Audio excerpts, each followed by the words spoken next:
Voici la situation de la dette française juste avant le Covid-19. Le total de 2400 milliards représente l'ensemble des dettes de la France tel qu'il est défini dans le cadre du traité de Maastricht.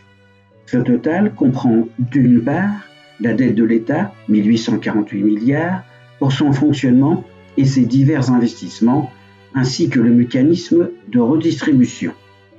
D'autre part, la dette souscrite par les administrations françaises, 552 milliards, dont la principale est la sécurité sociale. L'abandon des cotisations URSSAF va entraîner une aggravation de la dette des administrations. Examinons cela de plus près.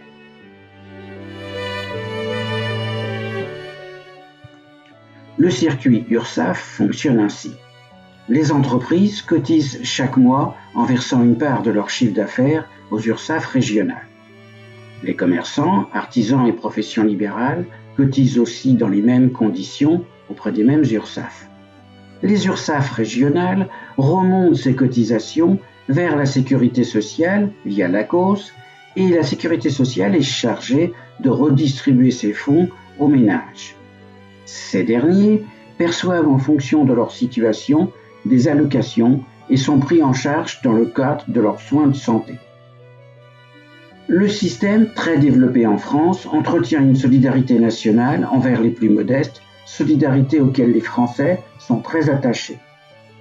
Mais, attention, l'abandon des cotisations ne va pas entraîner une baisse des prises en charge sécurité sociale, mais une hausse de l'encours de la dette des administrations dont nous venons de rappeler le niveau.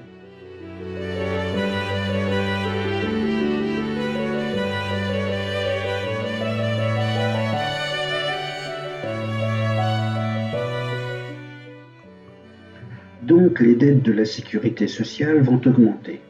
D'abord en raison de l'abandon de créances, ensuite en raison de la baisse d'activité et du chômage partiel, enfin en raison de l'explosion des coûts hospitaliers.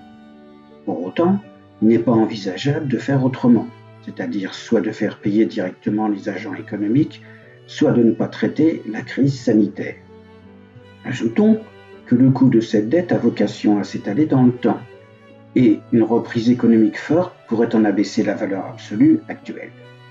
Mais c'est ici qu'apparaît la difficulté, à savoir comment relancer l'économie fortement sans relancer la crise sanitaire totalement liée à l'activité économique, c'est-à-dire à l'autre circulation, en l'absence d'un vaccin. Il y a donc lieu de penser qu'après le 11 mai, les coûts de dépenses sécurité sociale vont continuer à augmenter ainsi que l'abandon de créances. Ce qui nous conduit à la situation suivante.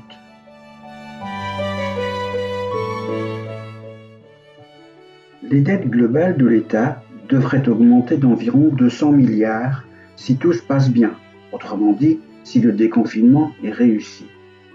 Notons que la dette de l'État sans les administrations va aussi augmenter pour supporter d'une part toutes les prises en charge de l'État, d'autre part la baisse des recettes fiscales liées au confinement et à sa sortie progressive.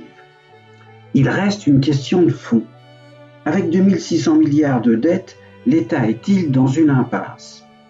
Ce point délicat sera abordé dans une autre présentation.